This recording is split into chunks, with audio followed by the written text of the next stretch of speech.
আল্লাহ কোরআনে আমাদের মুখে হাসি ফুটানোর জন্য একটি আয়াত শরীফ দিয়েছেন। আয়াতটা যদি আল্লাহ কোরআনে কোট না করত তাহলে আমরা কিন্তু হতাশ হয়ে যেতাম, বড় বিপদগ্রস্ত মুসিবতগ্রস্ত হতাম। আল্লাহ আয়াত যদি আমাদের একটু আশ্বাস বাণী দিয়েছেন, মুখে হাসি ফুটিয়েছেন। আল্লাহ বলছেন, কুল, বলে দিন আমার হাবিব আপনার উম্মতদের বলে দিন, পৃথিবীর মানুষকে আপনি জানিয়ে দিন, ইয়া ইবাদিয়াল্লাযিনা আসরাফু আলা আনফুসিহিম লা তাকনাতু মির রাহমাতিল্লাহ। জোরে বলুন একটু আল্লাহু আকবার। আল্লাহ বলছেন আপনি বলে দিন দুনিয়ার মানুষকে, আমার বান্দা বান্দীদের বলে দিন, ইয়া ইবাদিয়াল্লাযিনা আসরাফু, এ আল্লাহর বান্দা বান্দিরা, তোমরা নফসের তাড়নায় পড়ে, কুমন্ত্রণায় পড়ে, ধোকায় পড়ে, শয়তানের অসজায় পড়ে, বন্ধুর পাল্লায় পড়ে যদি কোনো ভুল ত্রুটি তোমরা করে ফেলো, অপরাধমূলক কোনো কাজ করো, অন্যায়মূলক কোনো কাজ যদি তোমরা করে ফেলো, মদ খেয়ে ফেলেছো, সুদের ব্যবসা করেছো, মানুষ মার্ডার করেছো, ছিনতাই গুন্ডামি করে পয়সা খেয়ে নিয়ে খেয়েছো, বিধবা দরজার কড়া নাড়া দিয়েছো, স্বামীহারা বিধবা বাচ্চা নিয়ে কিংবা বাচ্চাবিহীন ঘরে থাকে, তুমি ভয়ে দেখিয়ে তার সঙ্গে জীবনের সুখ শান্তি মিটিয়ে চরিত্র নষ্ট করেছো, নাউজুবিল্লাহ। অবৈধ মেয়েদের নিয়ে গার্ডেনে বসে হাওয়া খেয়েছো, দীঘা সমুদ্র সৈকতে 4 দিন লজ ভাড়া করে থেকে জীবনের সুখ শান্তি মিটিয়ে ঘরে ফিরেছো। শরীয়তের এমন কোন খেলাফ কাজ নাই যে কাজগুলো তোমার দ্বারা হয় নাই। তাই বলে তুমি জানো হতাশ হয়ে না, নিরাশ হয়ে না, লা তাকনাতু মির রাহমাতিল্লাহ, আমার করুণা থেকে তোমাদের কাউকে বঞ্চিত করা হবে না, তোমাদের নিরাশ করা হবে না। ইন্নাল্লাহা ইয়াগফিরুয যুনুবা জামিয়া, আমি তোমাদের এমন প্রভু, তোমাদের সারা জীবনের গুনাহ মাফ করে দিয়ে বেগুনাহ বানিয়ে আমার রহমতের কোলে তুলে নিয়ে আমি আল্লাহ তোমাদের জান্নাত হালাল বানাবো। নারে তাকবীর। আল্লাহু গফুরুর রহিম। আল্লাহ বলছেন আমি বড় দয়াশীল, আমি বড় ক্ষমাশীল। তোমরা শয়তানের অসজায় পড়ে, বন্ধু বান্ধবের পাল্লায় পড়ে ভুল ত্রুটি অন্যায় করেছো, আর তার প্রতিদান হাসরের মাঠে আমি আল্লাহ যদি দিই তাহলে তোমরা জাহান্নামী হয়ে যাবে। আর জাহান্নামী যদি তোমরা হয়ে যাও, ইবলিস শয়তান খুশি হবে, আমি আল্লাহ আমাকে অখুশি করবে। আমার সাদের বান্দারা জাহান্নামে যাবি, শয়তান তো খুশি হবে, আমি আল্লাহ খুশি হবে, এটা পছন্দ করি না। শয়তান যাতে অখুশি হয়, এজন্য আমার কাজ হলো বান্দাদের জীবনের অপরাধগুলো ক্ষমা করে বেগুনাহ মাসুম বানিয়ে আমার জান্নাত হালাল বানানো। জোরে বলুন সুবহানাল্লাহ। কাপড়ে ময়লা লাগলে সাবান দিলে যেমন পরিষ্কার হয়, ও বান্দা তোমরা একটু আমার কাছে ভুল ত্রুটি করে যদি ফিরে চলে আসো, আমি আল্লাহ আমার রহমতের সাবান দিয়ে জীবনের সমস্ত ময়লাগুলো ধুয়ে পরিষ্কার করে বেগুনাহ বানিয়ে আমার জান্নাত হালাল বানাবো।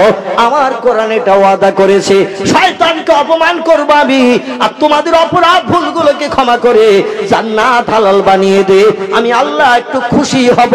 এটা আমার চিন্তা ভাবনা। জোরে বলুন একটু আমিন। তাহলে আমরা নিরাশ হব, এটা আল্লাহ পছন্দ করে না। এই পৃথিবীতে বড় বড় পাপী, এই পৃথিবীতে বড় বড় পাপী, দুনিয়ায় এমন কোন পাপ নাই যে পাপ তারা করে নাই। সব রকমের পাপ কার্য করে আমার আল্লাহর কাছে যখন ফিরে চলে এসেছে, আল্লাহ তাদের সারা জীবনের গুনাহ মাফ করে দুনিয়ায় বেঁচে থাকতেই জান্নাত হালাল বানিয়ে দিয়েছেন। জোরে বলুন সুবহানাল্লাহ। এদের কারো নাম হযরত ওমরে ফারুক রাদিয়াল্লাহু আনহু, নবীজির মহব্বতের 2 নম্বরের সাহাবী। এ ছিল ইসলামের দুশমন, নবীর দুশমন, নবী জানি দুশমন, কলেমার দুশমন, আল্লাহর শত্রু ছিল। হযরত ওমরের জীবনে এমন কোন খারাপ কাজ নাই যে কাজ তিনি কলেমা পড়ার আগে করেন নাই। প্রতিদিন ওমরের 25 থেকে 30 বোতল করে মদ লাগতো কলেমা পড়ার আগে। কত কত? 25 থেকে 30 বোতল করে মদ লাগতো দৈনন্দিন হযরত ওমরের কলেমা পড়ার আগে। মক্কার বীর যোদ্ধা ছিলেন তিনি। রাস্তায় যখন বেরিয়ে যেতেন কোনো কাজে, 2 কাঁধে 2টো সাইড ব্যাগ ঝুলিয়ে নিয়ে যেতেন। সাইড ব্যাগে কোনো খাবার থাকতো না, থাকতো শুধু মদের বোতল। মক্কায় এমন কোন সুন্দরী যুবতী মেয়ে ছিল না যে মেয়েটাকে স্ত্রী হিসেবে হযরত ওমর ব্যবহার করেনি। মানুষেরা মাল নিয়ে যখন মক্কার রাস্তা দিয়ে যেত, হযরত ওমর এবং তার 2 জন বন্ধু পাহাড়ের গুহার ভিতরে চুপ করে রাস্তার ধারে বসে থাকতো। আর ওদের গুহা পাস করে যেই সামনে চলে যেত, পিছন দিক থেকে বেরিয়ে তরবারি আঘাত করে কল্লা দ্বিখণ্ডিত করে মালের বস্তা ফেলে দিত। ধর থাকতো এক জায়গায়, মাথা থাকতো আরেক জায়গায়, মালের বস্তাটা পড়তো আরেক জায়গায়। 3 বন্ধু মালের বস্তা ভাগ করে নিয়ে আনন্দ করতে করতে বাড়ি আসতো। হযরত ওমরের জীবনে এই ধরনের জঘন্য যাচ্ছিল। যত কন্যা সন্তান সেই যুগে মক্কায় জন্মগ্রহণ করত, 3 থেকে 7 দিনের ভিতরে জীবন্ত মেয়েদের মক্কার কাবা ঘরে উত্তর পশ্চিম কর্নারে এখনো সেই জায়গাটি আছে। এখানে একটু বালি মাটি পাথর সরিয়ে জীবন্ত মেয়েদের পাথর চাপা দিয়ে দিয়ে বালি মাটি চাপা দিয়ে দিয়ে প্রাণনাশ করত। কত হাজার হাজার চাঁদ মাখা সুন্দর সুন্দর বাচ্চা মেয়েদের প্রাণনাশ করেছে, তার ঠিক নাই। এই ওমর পরবর্তীতে যখন কলেমা পড়লো, মুসলমান হয়ে গেল, আল্লাহর দরবারে যখন ফিরে আসলো, আল্লাহ ওমরের জীবনের সমস্ত অপরাধ গুলোকে ক্ষমা করে দে, তাকে বেগুনা মাসুম বানিয়ে নবীজির কবরের পাশে তাকে শুয়ে থাকার সুযোগ করে দিল। একটু জোরে বলা যাবে কে সুবহানাল্লাহ? আমরা যদি হাজারো চেষ্টা করি, নবীর কবরের পাশে কবরস্থ হতে পারবো কেউ? নবীর কবরের পাশে 2 জন ব্যক্তি সুযোগ পেয়েছে কবরস্থ হওয়ার। একজনের নাম আবু বকর সিদ্দিক রাদিয়াল্লাহু, আরেকজনের নাম হযরতে ওমর। জোরে বলুন একটু সুবহানাল্লাহ। হযরত আবু বকর সিদ্দিকের ইন্তেকালের পরে নবীজির কবরের পাশে যখন কবরস্থ করা হলো, তার 10 বছর পরে হযরত ওমরের ইন্তেকাল হচ্ছে। লম্বা ঘটনা, আমি সংক্ষেপ যেটা বলতে চাইছি, ওমর রাদিয়াল্লাহু মদিনার রাষ্ট্রনেতা, 10 বছর রাজত্ব চালিয়েছেন। আবু লুলু ফিরোজ দাইলাবি বলে একজন ব্যক্তি, তিনি হযরত ওমর রাদিয়াল্লাহকে তরবারির আঘাত করে প্রাণনাশ করেছিলেন। ওমর রাদিয়াল্লাহু তখন মারা যাচ্ছেন, এরকম একটা ভাব। এ সময় ওনাকে জিজ্ঞাসা করা হলো, আপনি 10 বছর রাজত্ব চালিয়ে দেশে জনগণের কল্যাণ করেছেন, উপকার করেছেন, সুখ দিয়েছেন, আপনার রাজত্ব যুগ হলো স্বর্ণ যুগ, অতএব আপনি যে উপকার করেছেন মুসলমানদের জীবনে আমরা বলবো না, তো আপনার জীবনের শেষ বেলায় কিছু দাবি টাবি আছে নাকি? খলিফাতুল মুসলিমিন খাত্তাবের বেটা ওমর, আপনার যদি কোনো দাবি দেওয়া থাকে, কারণ এমন তরবের আঘাত আপনার কাঁধে করেছে, ঘাড়ের উপরে করেছে। উনি নামাজি হালাতে নামাজ পড়াচ্ছিলেন, ইমামতি করছিলেন মসজিদে নববীতে। আর মুগিরা বিন শুবা রাদিয়াল্লাহু কৃতদাস গোলাম, বাড়ির তার গোলাম, এই লোকটির নাম হলো ফিরোজ দাইলাবি, আবু লুলু ফিরোজ দাইলাবি। এ নামাজ পড়ার মনোভাব নিয়ে ওমরের পিছনের কাতারে মুয়াজ্জিনের পাশে দাঁড়িয়েছেন। ওমর রাদিয়াল্লাহু ফজরের নামাজে সূরা কেরাত পাঠ করে রুকুর পরে আবার সিজদায় গেছে, যখন মুক্তাদিরাও ইমামের দিকে সব সিজদায় গেছে। মসজিদে নববীর ভিতরে আল্লাহর নবী যেখানে দাঁড়িয়ে দাঁড়িয়ে নামাজ আদায় করেছেন, তারই পাশে একেবারে তারই গায়ে হযরত ওমর সিজদায় গেছেন, তাসবিহ পড়ছেন, সুবহানা রাব্বিয়াল আলা, সুবহানা রাব্বিয়াল আলা। আপনাদের এখানে সিজদায় ওই তাসবিহ তো নাকি, না অন্য টন্য আছে? অন্য আছে নাকি?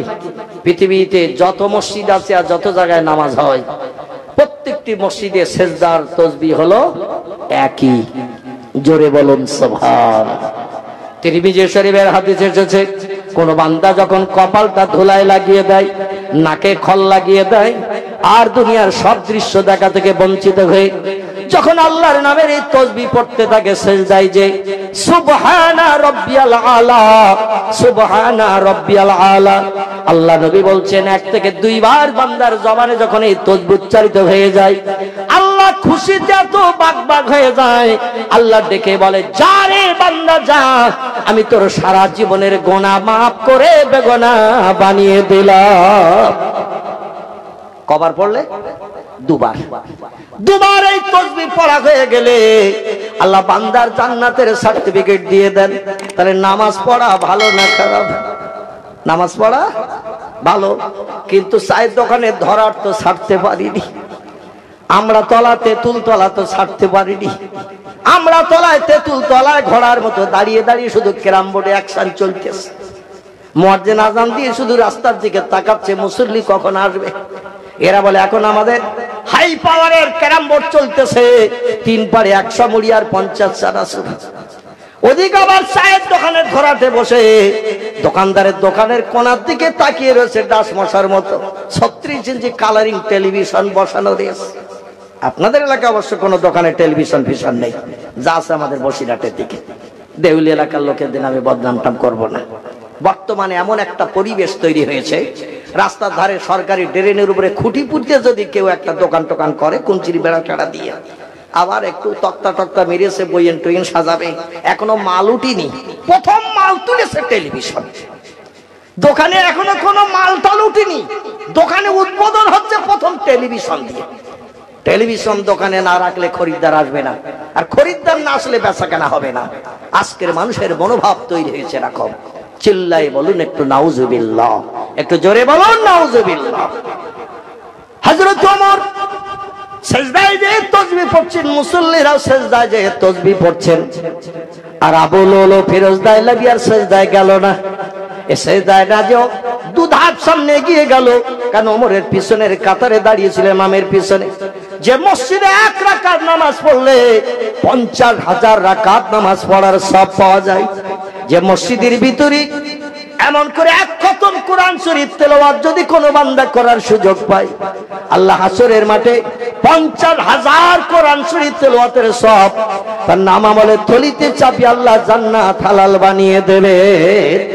যে মসজিদে নববীর ভিতরে একটি জায়গা আছে বেহেশতের টুকরা। কিসের টুকরা? বেহেশতের টুকরা। নবী বলছেন এই জায়গা আমার কোন উম্মত দাঁড়িয়ে যদি নামাজ আদায় করলো, সে যেন বেঁচে থাকতে জান্নাতের ভিতরে দাঁড়িয়ে নামাজ আদায় করলো। সেই মসজিদের মর্যাদা দিল না একটা মুসলমান সেজদারত অবস্থায়।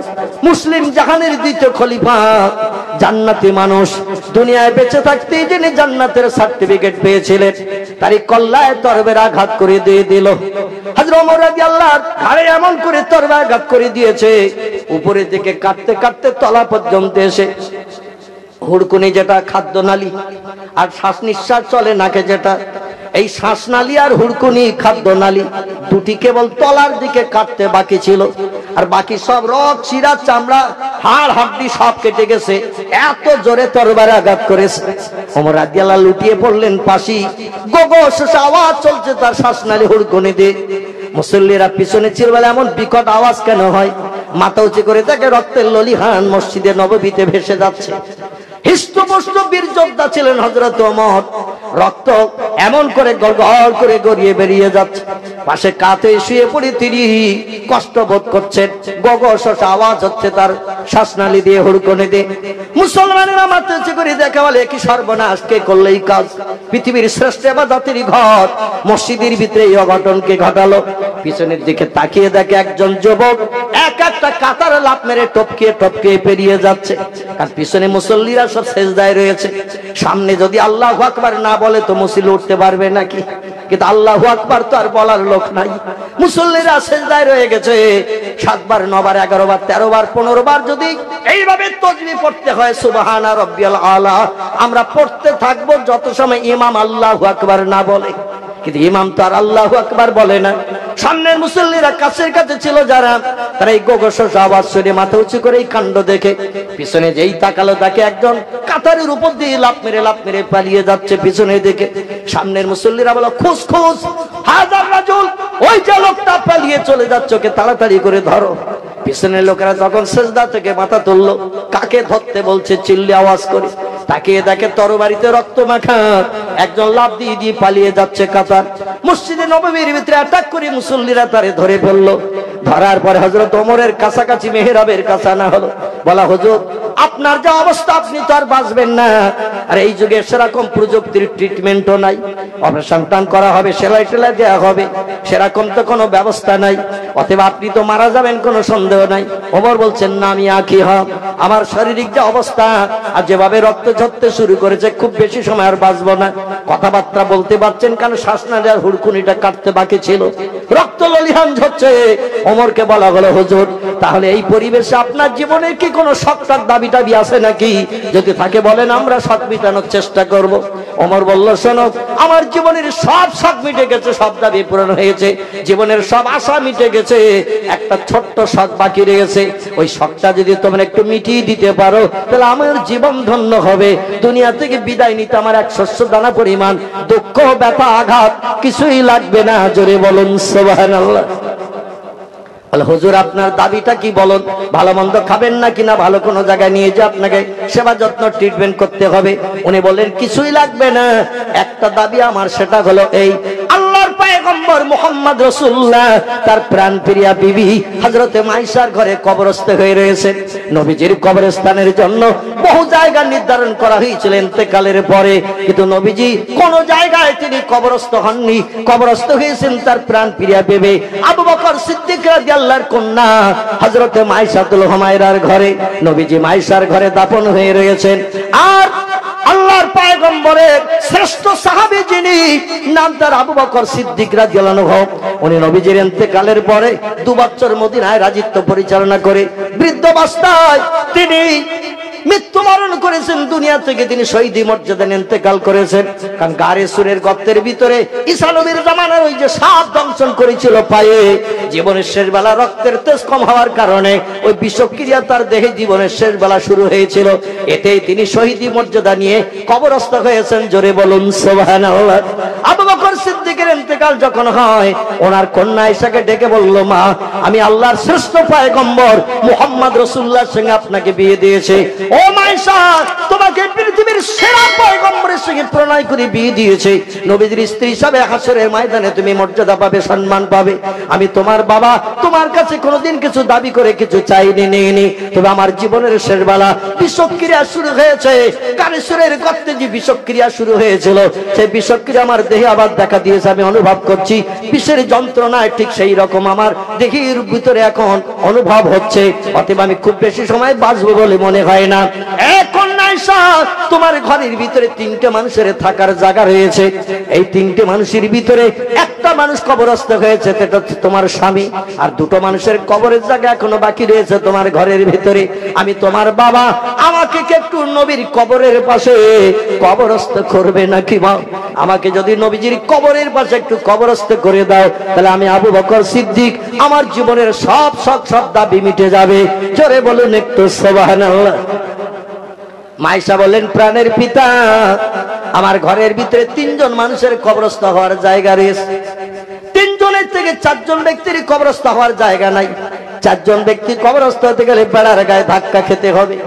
3 জন ব্যক্তি কোন রকম আমার ঘরের ভিতরে কবরস্থ হতে পারে। আমার প্রাণের স্বামীকে আমি কবর দিয়েছি আমার ঘরের ভিতরে, আর 2 জন ব্যক্তির শোয়ার জায়গা এখনো বাকি। তবে আপনি আমার পিতা, আল্লাহর পয়গম্বরের সঙ্গে আমাকে বিয়ে দিয়েছেন, প্রণয় করে দিয়েছেন। এই জন্য আপনি দাবি করছেন কিছুই তো আমার কাছে চাননি, বিয়ের প্রতিদান স্বরূপ কিছুই চাননি। হাসরের মাঠে কোটি কোটি নারীরা দাঁড়িয়ে থাকবে, সমস্ত নারীদের থেকে আল্লাহ মুহাম্মদ রাসূলুল্লাহর বিবিদের ইজ্জত সম্মান বেশি দেবেন। জোরে বলুন একটু সুবহানাল্লাহ। এই জন্য আপনি সেই দায়িত্বটা পালন করে আমার জীবন ধন্য করেছেন। 8.5 বছরের মতো কিছু কম বেশি আল্লাহর পয়গম্বরকে আমি সেবা যত্ন করে আল্লাহ নবীর মুখে হাসি ফুটিয়েছি। রাসূল জাতি হাসরের মাঠে আমাকে জান্নাত হালাল বানানোর সুযোগ করে দিয়ে দেন। আল্লাহ নিশ্চয়ই আমার ব্যবহারে বড় খুশি, সন্তুষ্ট। আর আপনি আমার বাবা, আমার কাছে যখন আমার স্বামীর কবরের পাশে আমার ঘরে কবরস্থ হওয়ার দাবি করছেন, আপনার ইন্তেকালের পরে আমার ঘরের ভিতরে আপনাকে দাফন করে দেব। জোরে বলুন একটু সুবহানাল্লাহ। আপনাকে আর অন্য কোথাও কবরস্থ হতে হবে না, আল্লাহর পয়গম্বরের পাশে কবরস্থ করব। তবে আমার একটা জিজ্ঞাসা, আল্লাহর পয়গম্বরের পাশে কবরস্থ না হয়ে, আমার ঘরে কবরস্থ না হয়ে ভালো ভালো কবরস্থান আছে এই মদিনায়, সেখানে কবরস্থ হলে কি হতো? আবু বকর সিদ্দিক সেদিন বলেছিলেন, আয়েশা তুমি জানো না, আল্লাহর পয়গম্বর আমার বাল্যকালের বন্ধু ছিল, যৌবনকালের বন্ধু ছিল। আমি কলেমার দাওয়াতের প্রথম বন্ধু ছিলাম। 18 দিন রাতের বেলা আমি পথ দেখে দেখে আল্লাহর পয়গম্বরকে মক্কা থেকে হিজরত করে এই মদিনায় নিয়ে এসেছি। মদিনায় নবীজির সঙ্গে লেজের মতো জুড়ে থেকে থেকে আমি নবীর কলেমার দাওয়াতে কাজ করেছি। এই জন্য মরণের পর আমি অন্যত্র কবরস্থ হয়ে থাকতে চাই না। আমি আল্লাহর পয়গম্বরের কবরের পাশে থাকলে আমার জীবনটা ধন্য হবে। এই জন্য তোমার ঘরে আল্লাহর পয়গম্বর কবরস্থ হয়েছে, তাই তোমার কাছে দাবি না রাখলে তো হবে না। আমাকে যদি তোমার ঘরের ভিতরে একটু কবরস্থ হওয়ার সুযোগ দাও, তাহলে আমার জীবনের সব মিটে গেল। মায়েশা বলেন, আপনি আমার বাবা, আল্লাহর পয়গম্বরের সঙ্গে আমার প্রণয় করে দিয়েছেন, এজন্য অবশ্যই আমি দায়িত্ব নিলাম, ইন্তেকালের পরে আমার ঘরের ভিতরে আপনাকে দাফন করব। জোরে বলুন একটু সুবহানাল্লাহ। আবু বকর সিদ্দিক ইন্তেকাল করলেন। মায়েশার ঘরের ভিতরে আবু বকর সিদ্দিককে দাফন করা হলো, কবরস্থ করা হলো। তারপরে 10 বছর চলে গেল, ওমর রাদিয়াল্লাহু শহীদ হয়ে গেছেন। ইন্তেকাল করছেন তিনি। কিছু সময় পরে হযরত ওমর ইন্না লিল্লাহি ওয়া ইন্না ইলাইহি রাজিউন, দুনিয়া থেকে তিনি শাহাদাতি মর্যাদা চাকলেন। তরবারির আঘাতে গোসল করানো হলো, কাপড়ের কাপড় পরানো হলো। এবার লাশ মোবারক নিয়ে ঝামেলা বেঁধে গেল। ওমর রাদিয়াল্লাহু লাশ নিয়ে ঝামেলা বেঁধে গেল। কেউ বলছে জান্নাতুল বাকিতে কবরস্থ করো, কেউ বলছে উহুদ পাহাড়ের ধারে কবরস্থ করো, কেউ বলছেন মক্কা শরীফে কবরস্থ করো, জান্নাতুল মুআল্লায়। এক একজন এক এক রকম মন্তব্য করলেন। হযরত আলী রাদিয়াল্লাহু বলেন দাঁড়াও, দাঁড়াও দাঁড়াও দাঁড়াও। হযরতে মাইশার কাছে আমরা জিজ্ঞাসাবাদ করেছিলাম, মাইশার কাছে বলেছিলাম হযরতে আয়েশা ওমর দাবি রেখেছে আপনার ঘরের ভিতরে একটা মানুষের কবরের জায়গা খালি, কবরের জায়গা বাকি, সেখানে যদি হযরত ওমরকে আপনি একটু জায়গা দেন তাহলে ওমরের জীবন ধন্য হবে, জীবনের সব স্বাদ মিটে যাবে। আপনার মন্তব্যটাকে একটু বলুন। ওমর এখনো মরেনি, আমরা দেখেছিলাম বেঁচে আছে। তো আপনার এখান থেকে সাক্ষাৎ করে ওই মসজিদে নববীর উত্তর ধারে যেখানে তাকে নিয়ে যাওয়া হয়েছে লাশটা, ওখানে যাওয়ার পরে তাকে জিন্দা অবস্থায় পাবো কিনা আমাদের জানা নাই। অবস্থা খুব সঙ্গীন খারাপ দেখেছি। এখন মরণের পর আপনি একটু জায়গা দেবেন কিনা? মাইশাতুল হুমায়রা ফপিয়ে ফপিয়ে কান্না শুরু করে দিলেন। ফপিয়ে ফপিয়ে তিনি কাঁদছেন। মদিনার মুসলমানের বলে মাফ কুকিয়া উম্মি, এ জগৎ জননী মাইশা, আপনার ঘর আপনি জায়গা দিলেও দিতে পারেন, না দিলেও দিতে পারেন। তবে আপনার ঘর আপনি জায়গা দিলেও দিতে পারেন, না দিলেও না দিতে পারেন। আপনার কান্নার কারণটা তো বুঝলাম না। আপনি তো বলে দিতে পারতেন আমার ঘরে জায়গা হবে না, কি হবে? যে কোনো একটা মন্তব্য আপনি করে দিতে পারতেন, কিন্তু কাঁদছেন কেন? মাইশা বলছেন শোনো, আমার জীবনের বড় শখ ছিল আমার স্বামী মুহাম্মদ রাসূলুল্লাহর কবরের পাশে আমার ঘরে আমি কিয়ামত পর্যন্ত কবরস্থ হয়ে থাকবো। অধিকাংশ মেয়েদের জীবনের শখ থাকে স্বামীর কবরের পাশে কবরস্থ হওয়া। আমার জীবনের শখ ছিল আমার ঘরের ভিতরে আমার স্বামীর কবরের পাশে কবরস্থ হব। কারণ তিনটে মানুষের কবরের জায়গা আমার ছোট্ট ঘরের ভিতরে, দুইজন তো কবরস্থ হয়ে গেছে, একটা জায়গা মাত্র বাকি, এই জায়গাটা আমি কবরস্থ হবে, এটা আমার শখ ছিল। কিন্তু ওমর রাদিয়াল্লাহু দাবি রেখেছে। আবার তিনি ইন্তেকাল করছেন, খবর শুনলাম তরবারে আঘাত করা হয়েছে তার কল্লায়, বাঁচবেন না এমন একটা খবর শুনলাম। এই জন্য আমি ফপিয়ে ফপিয়ে কাঁদছি। বলে আপনার কারণটা একটু বলুন। বলে কান্নার কারণ হলো আমার ঘরের ভিতরে আমার স্বামীর কবরের পাশে কিয়ামত পর্যন্ত থাকতে পারলে আমার জীবন ধন্য হতো, শখ মিটে যেত। কিন্তু ওমর দাবি রেখেছে, তাই আমি এখন ওমরের দাবিটা নিয়ে দাড়ি পাল্লা ওজন করতে শুরু করেছি। আমার ঘরে আমি থাকবো না, হযরত ওমরকে জায়গা দেব। কোনটা করবো আমি এই চিন্তা ভাবনা করছি। বলে আপনি কেঁদে কি সাব্যস্ত করেছেন বলুন। হযরতে মায়েশা বলছেন আমি দাড়ি পাল্লায় দুই দিকে আমার মর্যাদা আর খলিফাতুল মুসলিমিন ওমরের মর্যাদা দুই দিকে চাপালাম। আমার মর্যাদা ওমরের মর্যাদা দুই দিকে চাপালাম, চাপিয়ে দেখলাম ওমরের মর্যাদা দাড়ি পাল্লা অনেক অনেক গুণে ভারী হয়ে গেছে। বলে আপনি কি করে বুঝলেন ওমরের মর্যাদা ভারী? বলে আমার স্বামী আল্লাহর পয়গম্বরের মুখে আমি শুনেছি রাতের বেলা তাম পৃথিবীর আকাশে যত তারার উদয় হয়, যত তারকা উদয় হয়, ওই তারকার সংখ্যা যত কোটি, ওমরের সওয়াব হলো তত কোটি। আমার স্বামীর মুখে শুনেছি আমার বাবা আবু বকর সিদ্দিকের সবগুলো বাদ দিয়ে শুধু ওমরের সব যদি দাড়ি পাল্লার একদিকে চাপানো হয়, আর কিয়ামত পর্যন্ত বিশ্ব মুসলিম যত সৎ কাজ করবে, ভালো কাজ করবে, নামাজ রোজা হজ যাকাত করবে, এতে যত সওয়াবের অধিকারী হবে, টোটাল মুসলমানদের সবগুলো যদি দাড়ি পাল্লার একদিকে চাপানো হয়, আর ওমরের সবগুলো শুধু যদি দাড়ি পাল্লার একদিকে চাপানো হয়, আমার স্বামী মুহাম্মদ রাসূলুল্লাহ জানিয়েছে ওমরের দিকে মনিকাটা ঝুঁকে যাবে। আমি আয়েশা সেখানে আমার মর্যাদা এক শস্য দানা পরিমাণ ওমরের মর্যাদার কাছে নাই। এজন্য আমার ঘরে আমি আর থাকার ইচ্ছা প্রকাশ করছি না। ওমরের সম্মান মর্যাদা রক্ষার্থে আমার ঘরের ভিতরে ওমরের আমি থাকার জায়গা দিয়ে দিলাম।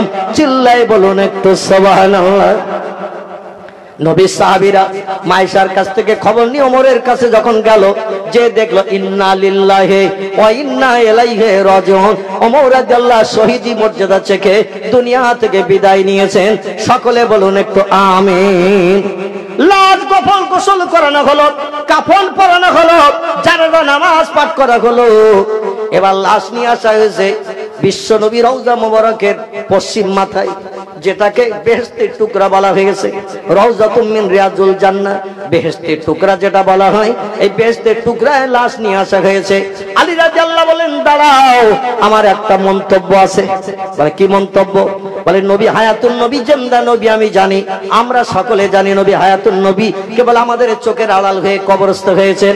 আল্লাহ কিয়ামত পর্যন্ত নবীকে কবরে জিন্দা অবস্থায় রেখেছেন এবং আগামীতেও থাকবেন। জোরে বলুন একটু সুবহানাল্লাহ।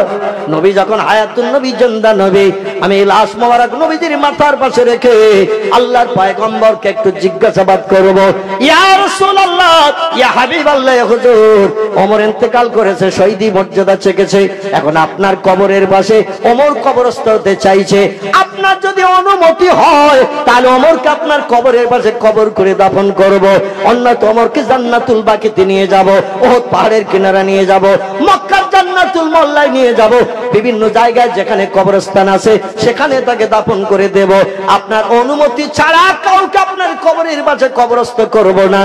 এই মদিনার মুসলমানেরা, আমি নবীজিকে একটু জিজ্ঞাসাবাদ করব, আল্লাহ নবীর মাথার পাশে লাশ মোবারক খাটিয়া রেখে তোমাদের মতামতটা কি বলো? মদিনার মুসলমানেরা ধন্দে পড়ে গেল, নবী কি প্রত্যুত্তর দেবে নাকি? আলী বলছেন, আমার দৃঢ় বিশ্বাস আল্লাহর পয়গম্বরের কাছে আমি যদি জিজ্ঞাসাবাদ করি, নিশ্চয়ই পয়গম্বরের তরফ থেকে তথ্য পাওয়া যাবে, হ্যাঁ কি না? জোরে বলুন একটু সুবহানাল্লাহ। আমার মহব্বতের ভক্ত আবু বকর আমার কবরের পাশে কবরস্থ হয়েছে, আর কোন ব্যক্তি আমার কবরের পাশে থাক আমি মুহাম্মদ চাই না, পছন্দ করি না, এরকম কোন মন্তব্য হয় কিনা আমরা সেটা জানবো। মাথার পাশে লাশ রেখে আলী রাদিয়াল্লাহু উচ্চ কণ্ঠে বলল, ইয়া রাসূলুল্লাহ, ইয়া হাবিবাল্লাহ, হুজুর আপনি বেশাক হায়াতুন নবী জিন্দা নবী আমরা জানি, এজন্য আপনার অনুমতি ছাড়া কবর খুঁড়তে পারবো না, এইজন্য আপনার কাছে অনুমতি চাই।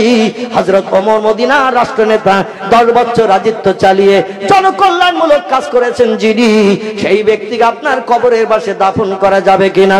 কবরের ভিতর থেকে আওয়াজ জারি হয়ে গেল, নাম নাম আলী ইবনে আবি তালেব, এ মক্কার অধিবাসী, আমার আপন চাচাতো ভাই আবু তালেবের বেটা আলী রে, আমি পয়গম্বর মুহাম্মদ রাসূলুল্লাহ আমার কবরের পাশে ওমরকে নিয়ে কিয়ামত পর্যন্ত থাকতে রাজি আছি। নারে তাকবীর। হযরত আলী রাদিয়াল্লাহু জিজ্ঞাসা করলেন, আল্লাহর রওজা মোবারকে, নবীর রওজা মোবারকের ভিতর থেকে আওয়াজ জারি হয়ে গেল, মদিনার মুসলমানের আনন্দাত্মরা খুশিতে বাগবাগ হয়ে গেল, কবর খোঁড়া হয়ে গেল, মায়েশার ঘরের ভিতরে 3 জন ব্যক্তি দাফন হয়ে গেলেন, যার ঘর ছিল তার আর তার ঘরের ভিতরে দাফন হওয়ার সুযোগ হলো না, তিনি হলেন হযরতে মায়েশা, এনাকে দাফন হতে হলো মদিনার বড় কবরস্থান, নাম তার জান্নাতুল বাকি। এই জান্নাতুল বাকির ফাঁকা জায়গায় আজও তিনি কবরস্থ হয়ে রয়েছেন। এখন কথা হলো, এই বিশ্বনবী মুহাম্মদ রাসূলুল্লাহ সাল্লাল্লাহু আলাইহি সাল্লামের ইন্তেকালের মাত্র আর 8 ঘন্টা বাকি, বা এমন করে তার 2-5 মিনিট কম বাকি, আমার আল্লাহ ডেকে বলে, এ ফেরেশতা জিবরিল, আমার নবীর কাছে চলে যা, আমি যারে না বানালে কিছুই বানাতাম না, আমার সেই নবীর ইন্তেকালের সময় এসে গেছে। আজরাইল মায়েশার ঘরের বাইরে এপাশ ওপাশ করছে, কখন ভিতরে ঢুকবে, নবীজির প্রাণ নাশ করে আমি আল্লাহ আমার কাছে আমার পয়গম্বরকে ফিরে নিয়ে আসবে। তবে আজরাইলের প্রাণ নাশ করার আগে জিবরিল তুমি চলে যাও, আমার নবীর কাছে চলে যাও, যে আমার নবীর কাছে একটা আশ্বাস বাণী দাও, সান্ত্বনার কথা বলো, আমার নবীর কাছে একটা গিফটের কথা বলো, পুরস্কারের কথা বলো, আমার নবী পুরস্কারটা নিতে চাই কিনা মরণের সময়, আমি আল্লাহ এই তত্ত্বটা আমার নবীকে দিতে বলছি। জিবরিল আমিন ঘরের দরজায় এসেছে, সকাল থেকে কোনো ব্যক্তিকে মায়েশার ঘরে ঢুকতে দেয়া হয়নি, সকাল থেকে কোনো ব্যক্তিকে মায়েশার ঘরে ঢুকতে দেয়া হয়নি। ফজরের নামাজ বাদ অধিকাংশ মুমিন মুসলমান নবী সাহাবীরা তার নবীজির সঙ্গে সাক্ষাৎ করার জন্য দরজার পাশে এসেছে। উদখুল বাবা কাইয়া হালাল বাইত, এ বাড়িওয়ালারা একটু দরজা খোলো, প্রাণের নবীর চাঁদ মুখটা একটু দেখে যাই, কারণ নবীজি ছিলেন পৃথিবীতে বিশ্ব সুন্দর। জোরে বলুন একটু সুবহানাল্লাহ। বিশ্ব সুন্দরের চেহারা পৃথিবীর মানুষের দেখার ইচ্ছা হয় না, হয় না। একটা অভিনেতা নায়ক যদি আসে ভিড় জমিয়ে ফেলে, নায়িকা যদি আসে ভিড় জমিয়ে ফেলে, গানের শিল্পী যদি আসে 15 দিন আগের থেকে টিকিট কেটে রেডি করে রাখে, কারণ মুখোমুখি টিকিট পাওয়া যাবে না, আসতেছে গানের শিল্পী হিট করা, আসতেছে সিনেমার অভিনেতা অভিনেত্রী, এজন্য মানুষ দেখার জন্য পাগল হয়ে যায়। আর পৃথিবীতে 2 জন পুরুষকে আল্লাহ বিশ্ব সুন্দর করেছিলেন, কিয়ামত পর্যন্ত পৃথিবীর কোন দেশের কোন পুরুষ এই 2 জন পুরুষের রূপ চেহারা সৌন্দর্যের ধারে পাশে ঘিসতে পারেনি এবং পারবে না। জোরে বলুন একটু সুবহানাল্লাহ। একজন পুরুষের নাম হযরত ইউসুফ আলাইহিস সালাম, আরেকজন পুরুষের নাম মুহাম্মাদুর রাসূলুল্লাহ সাল্লাল্লাহু আলাইহি ওয়াসাল্লাম। এই দুইজন পুরুষ হলেন পৃথিবীতে বিশ্ব সুন্দর। এই বিশ্ব সুন্দর ব্যক্তির চেহারা দেখার জন্য ফজরের নামাজ বাদ হযরত আবু বকর সিদ্দিকের পিছনে মদিনার মুসলমানের ইক্তেদা করে নামাজ আদায় করলেন। নবী সে সময় বেহুশতার মাঝখানে ছিলেন। আল্লাহর পয়গম্বরের 2 ঘন্টা 3 ঘন্টা 4 ঘন্টা করে মাঝে মাঝে বেহুশ হয়ে যায়, আবার মাঝে মাঝে যখন হুঁশ ফেরে আয়েশাকে ডেকে বলে, আয়েশা এখন এই সময়টা কোন সময়? আয়েশা সময়টা নির্ধারণ করে বলে দেন। নবী বলেন, আয়েশারে তায়াম্মুম করিয়ে দাও, আমি তো আর উঠতে পারছি না, চলতে পারছি না, উযু করার মতো ক্ষমতা আমার নয়, আমি মুহাম্মদ শুয়ে পড়ে পড়ে মাঝে মাঝে বেহুশ হয়ে যাচ্ছি, আমার দেহটা একটু পাক করিয়ে দাও। পাক মাটি দিয়ে তায়াম্মুম করিয়ে দেওয়া হচ্ছে। নবীজি শুয়ে পড়ে ইশারায় আয়েশারে ঘরের ভিতরে নামাজ আদায় করছেন। জোরে বলুন সুবহানাল্লাহ।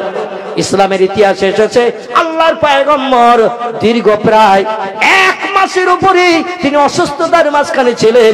1 মাসের উপর অসুস্থতায় থাকার কারণে নবীজির টোটাল 17 ওয়াক্ত নামাজ জামাতে আদায় করা সম্ভব হয়নি। কত বললাম? 17টা ওয়াক্ত নামাজ নবীজি আর জামাত আদায় করতে পারেননি। বাকি সারা জীবনের নামাজগুলো তিনি বা জামাত আদায় করেছেন। জোরে বলুন একটু সুবহানাল্লাহ।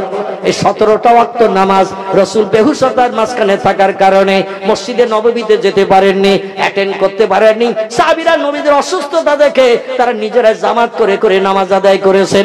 পরবর্তীতে নবীজি যখন হুঁশ ফিরেছেন, নবীজি সেই ওয়াক্তের নামাজটা শুয়ে পড়ে পড়ে ইশারাও আদায় করেছেন।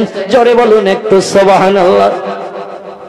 সেদিন শরীরটা খুবই অসুস্থ, যেদিন আল্লাহর পয়গম্বর ইন্তেকাল করছেন শরীর খুবই অসুস্থ নবীজির। এই অসুস্থতার মাঝখানে থাকার কারণে নবীর সব বিবিরা এসে হাজির হয়েছে। ফজরের নামাজ বাদ মাইশার ঘরে এসে হাজির হয়েছে। হযরতে সাউদা এসেছে, সুফিয়া এসেছে, হাফসা এসেছে, উম্মে সালমা এসেছে, উম্মে হাবিবা এসেছে, জয়নাব বিনতে জাহাশ, জয়নাব বিনতে খুজাইমা, হযরতে মাইমুনা জাওয়ারিয়া সব এসে হাজির দিয়েছি। ইমাম হাসান এসেছে, ইমাম হোসেন এসেছে, আলী রাদিয়াল্লাহু ঘরের ভিতরে দাঁড়ানো। তামাম দুনিয়ার নারীদের সর্দারনী হযরতে মা ফাতেমাও ঘরের ভিতরে। আব্বার খুব কষ্ট হচ্ছে, নবীজি শ্বাস নিঃশ্বাস চলছে জোরে জোরে, চোখ দুটো মোটা মোটা হয়ে গেছে, লাল টকটকে হয়ে গেছে, ঠোঁট দুটো শুকিয়ে গেছে। নবীজি মাঝে মাঝে হাই নিঃশ্বাস কাটছেন আর বলছেন, বালির রফিকুল আলা, বালির রফিকুল আলা। জোরে বলুন একটু সুবহানাল্লাহ। মাঝে মাঝে নবীজি কষ্টের মাধ্যম দিয়ে বলছেন, আমি আমার বন্ধুর সঙ্গে মিলিত হতে যাচ্ছি, আমি আমার প্রভুর দরবারে ফিরে যাচ্ছি, তোমাদের সঙ্গে পৃথিবীতে আর থাকবো না। জোরে বলুন একটু সুবহানাল্লাহ। আল্লাহর নবী এইভাবে মাঝে মাঝে তিনি কণ্ঠে আওয়াজ করছেন। আর হযরতে মায়েশাতুল হুমায়রা নিজের উরুর উপরে নবীজির মাথাটা রেখে বালিশ বানিয়ে নিয়ে নবীজির মাথাটা উরুর উপরে রেখে, আমাদের পূর্ব দিকে পা, পশ্চিম দিকে নবীজির মাথা, উরুটা বালির বানানো, মায়েশা পা লম্বা করে বসা, পাশের কাছে একটা পাথরের বাটি, মতান্তরে একটা এমন করে কাঠের বাটি। অধিকাংশ বর্ণনাকারীদের মতে পাথরের একটা বাটি, এই বাটিতে কিছু পানি নিয়ে একটা সাদা কাপড় ভিজিয়ে ভেজে মায়েশাতুল হুমায়রা নবীজির ঠোঁট একটু লাগাচ্ছেন, কারণ কষ্টে নবীজির ঠোঁটটা শুকিয়ে যাচ্ছে, কপালটা ওই রকম শুকিয়ে যাচ্ছে, চোখ দুটো লালি মার্কা হয়ে যাচ্ছে। নবীজি বড় কষ্ট পাচ্ছেন দেখে কাপড়টা ভিজিয়ে নিয়ে নিয়ে নবীজির কপালে টানতেছেন, ঠোঁটটা একটু ভিজিয়ে দিচ্ছেন। আমাদের মেয়েরাও মাঝে মাঝে মরণের সময় দেয় কিনা, যেই কাপড় ভিজে টানছে আর সঙ্গে সঙ্গে সাত করে কপালটা এত গরম হয়ে গেছে, ভিজা কাপড়ের পানিটা সাত করে কপালে টেনে নিচ্ছে। একটা শুকনো হাঁড়ি উনানে চাপিয়ে দিয়ে তলে আগুন দিয়ে যদি জ্বালানো হয়, 2-5 মিনিট হাঁড়িটা জ্বালানোর পরে উপর থেকে 2-1 ফোঁটা করে যদি পানি ছেড়ে দেওয়া হয়, সাত করে ওই পানিটা গরম হাঁড়িতে টেনে নেয় কিনা? নেবে না? নেবে না? গরম হাঁড়ি 2-5 মিনিট আগুন জ্বালিয়েছেন, শুকনো হাঁড়ি, হাঁড়িটা যখন ফুল হিট হয়ে গেছে, গরম হয়ে গেছে, এই গরম হাঁড়িতে উপর থেকে 2-4 ফোঁটা করে পানি ছেড়ে দেবেন, দেখবেন সাত করে শব্দ হয়। গরম হাঁড়িতে পানিটা যেমন টেনে নেয়, নবীজির কপালে ওই রকম পানি টেনে নিচ্ছেন, ঠোঁটে পানি দিচ্ছেন, ঠোঁটটা শুকিয়ে যাচ্ছে। হযরতে মায়েশাতুল হুমায়রা মাথা নিচু করে ফপিয়ে ফপিয়ে কাঁদে, হযরতে মা ফাতেমা দাঁড়িয়ে কাঁদে, ইমাম হাসান হোসেন পায়ের ভাইয়ের কাছে লুটাপুটি খাচ্ছে মায়ের ঘরের ভিতরে, নানির ঘরের ভিতরে। আলী রাদিয়াল্লাহু তাআলা তিনি মাথা নত করে ফপিয়ে ফপিয়ে কাঁদছেন। বাইরের কোনো মানুষের ঢোকার সুযোগ নাই। যারা আসছে দরজার মুখে, দরজা খুলে একটু নবীজির চাঁদমুখ দেখবো, নবীজির সঙ্গে সাক্ষাৎ করব। হযরতে মায়েশা ডেকে বললেন, ফাতেমা দরজার মুখে চলে যাও, যত মানুষ আজ ভিতরে ঢোকার অনুমতি চাইবে তুমি দরজার মুখে দাঁড়িয়ে বলে দেবে আমার আব্বা খুবই অসুস্থ, কথা বলার মতো পরিবেশ নাই, এজন্য আজকের কথা বলতে ভিতরে ঢুকতে দেওয়া হবে না। কারণ আপনারা ভিতরে ঢুকে ভালো মন্দ জিজ্ঞাসা করবেন, আমার আব্বা আরো বড় কষ্ট অনুভব করবে। আমরা চাইছি না আল্লাহর পয়গম্বর মুহাম্মদ রাসূলুল্লাহ কষ্টের মাঝখানে থাকুক। আপনারা আজকের ফিরে চলে যান, আগামী দিন ফজরের নামাজ বাদ আসবেন। আল্লাহ যদি রাতের বেলা পয়গম্বরকে সুস্থ করেন, আগামীকাল আপনাদের সঙ্গে পয়গম্বরের সাক্ষাতের সুযোগ হবে। জোরে বলুন একটু সুবহানাল্লাহ। মা ফাতেমার তত্ত্ব দিচ্ছেন মসজিদে নববীর মুসল্লিদের কাছে। আর মা ফাতেমার তত্ত্বটা শুনে তারা আর বাদ প্রতিবাদ করে না, কারণ তিনি হলেন তামাম দুনিয়ার নারীদের সর্দারিনী, যার আমল কালাম দুনিয়ার সব মেয়েকে টপকিয়ে ফেলেছে। এই ফাতেমার কথার উপরে আর কেউ কোনো কথা বলে না। কারণ ফাতেমা যখন বলছে আব্বা অসুস্থ, তাহলে আমরা তো কথার মিথ্যা বলে সম্বোধন করতে পারি না। এমন অসুস্থ কথা বলার পরিবেশ নেই। ঘরে ঢুকলে আরো বেশি ব্যতিব্যস্ত হয়ে পড়বেন নবীজি, এই জন্য কেউ আর ঢুকতে যায় না, ফিরে চলে যাচ্ছে। কিছু সময় এইভাবে চলে গেল, মদিনার মুসলমানেরা মনে দুঃখ নিয়ে ফিরে গেল, আল্লাহ নবীকে সুস্থ করুক, রাতের বেলা আগামীকাল যেন সাক্ষাতের সুযোগ পাই। এমন সময় একজন ব্যক্তি এসে দরজার মুখে ডাকছেন, ইহালাল ভাই দুধ খুলবা বাঁকা, এ বাড়িওয়ালার একটু দরজা খোলো, আমি বহু দূর থেকে এসেছি, মদিনার মুসলমানদের মতো আমাকে যেন ফিরিয়ে দিও না। আল্লাহ নবী এই সময় ডেকে বলছেন, আল্লাহ যত কষ্ট করেন আমি মুহাম্মদ আমাকে মরণের কষ্ট দিন, আমার উম্মতির মরণের সময় যেন কোনো কষ্ট দেবেন না। জোরে বলুন একটু সুবহান। মায়েশা ডুকরিয়ে কেঁদে উঠেছেন, স্বামীকে এভাবে উরুর উপরে নিয়ে মাথা নিয়ে হযরতে মায়েশা ডুকরে কেঁদে উঠেছেন। আল্লাহ রাসূল একটু পিট পিট করে চোখ আলগা করে তাকিয়ে বলো, মাপ কুকিয়া যাও জাতি, এ বিবি আয়েশা তুমি কাঁদছো কেন? আমার জীবনের শেষ সাইনের শেষ সময়, আমি আল্লাহর সঙ্গে মিলিত হতে যাচ্ছি, তুমি কাঁদছো কেন? তোমরা কাঁদলে আমি বেশি মুহাম্মদ রাসূলুল্লাহ কষ্ট পাবো, আল্লাহর দরবারে ফিরে যেতে আমি অসুবিধা বোধ করব, এজন্য তোমরা কেঁদো না। হযরত আয়েশা বলেন, ইয়া জাওজি, আরে প্রাণের স্বামী, আপনার বর্তমান যে কষ্ট হচ্ছে এই কষ্ট আমরা কেউ সহ্য করতে পারছি না, এরপরও আপনি আবার উম্মতদের কষ্ট কেন চেয়ে নিচ্ছেন? আপনার এই উম্মতের কষ্ট চেয়ে নেওয়াটা আমরা কেউ মানিয়ে নিতে পারছি না। প্রত্যেকটি মানুষ নিজের সুবিধার জন্য চিন্তা ভাবনা করে, আর এই অবস্থা আপনি উম্মতের কষ্ট কেন আল্লাহর কাছে চাইছেন? আল্লাহ যদি উম্মতের মরণের কষ্ট আপনার উপরে চাপান, তাহলে আপনার অবস্থা তো আরো কঠিন হবে। আর আমরা কি করে আপনার মুখের দিকে তাকিয়ে সেই কষ্ট দেখব? নবী বলে, আয়েশা রে তুমি জানো না, মরণের কষ্ট হলো মানুষের জন্য সব থেকে বড় ভয়ঙ্কর কষ্ট। এই মরণের কষ্টের সময় যদি কোনো ব্যক্তি ঈমান হারা হয়ে যায়, মরণের সময় কোনো ব্যক্তি যদি ঈমান হারা হয়ে যায়, হাসরের মাঠে আমি মুহাম্মদ রাসূলুল্লাহ এক শস্য দানা পরিমাণ উপকার করতে পারবো না। যদি কোনো ব্যক্তি ঈমান নিয়ে মৃত্যুবরণ করে, লা ইয়াদখুলুল জান্নাহ, আমি মুহাম্মদ তত সময় পর্যন্ত বেহেশতে ঢুকবো না যত সময় না পর্যন্ত ওই লোকটাকে আল্লাহর জান্নাতে আগে না ঢোকাবো। জোরে বলুন একটু সুবহানাল্লাহ। আমার উম্মতের মরণের সময় যদি কষ্ট হয়, আর কষ্টে পড়ে আমার উম্মতিরা যদি বেঈমান হয়ে মারা যায়, হাসরে আমি তাদের উপকারের দায়িত্ব পালন করতে পারবো না। এজন্য আমার উম্মতির মরণের কষ্টটা আমি এই জন্য চেয়ে নিচ্ছি, আমার উম্মতিরা কষ্ট থেকে যদি লাঘব হয়ে মৃত্যুবরণ করতে পারে, অন্তত ঈমানটা নিয়ে মৃত্যুবরণ করতে পারবে, হাসরে তাদের মুখে হাসি ফোটানোর দায়িত্ব আমি পালন করতে পারবো। আমি হলাম সাইয়্যিদুল আম্বিয়া, আমি হলাম রাহমাতাল লিল আলামিন, আমি হলাম শাফিউল মুজনাবিন, আমি হলাম খাতামান নবীন। আমার পরে আর কোন পয়গম্বর পৃথিবীতে আসবে না যে তিনি পৃথিবীর মানুষের ভবিষ্যতে কল্যাণের দায়িত্ব পালন করবে। সব দায়িত্ব আল্লাহ আমারই কাঁধে চাপিয়েছে। জোরে বলুন একটু সুবহানাল্লাহ, নারে তাকবীর। এই জন্য আমি আমার উম্মতের মরণের কষ্ট চেয়ে নিচ্ছে, এতে কোনো দুঃখ বোধ করো না, এতে কোনো তুমি হাউতাস করো না, এতে কিছু মনে করিও না। মায়েশা বলছে, নবীজি আপনার অবস্থার দিকে আমরা তো সহ্য করতে পারি না, এই অবস্থার কত সময় থাকবে? রাসূল বলছেন, খুব বেশি সময় তোমাদের অপেক্ষা করতে হবে না, আল্লাহ তার দরবারে আমাকে ডেকে নেবেন। ঠিক এইরকম একটা মুহূর্তে, এইরকম সময়ে হযরতে জিবরিল আমিন আলাইহিস সালাম নবীজির বিবি আয়েশার ঘরের দরজায় এসে হাজিরি দিয়েছে। এসে সালাম দিচ্ছেন, আসসালামু আলাইকুম ইয়া আহলাল বাইত, এ বাড়িওয়ালারা সালাম গ্রহণ করো।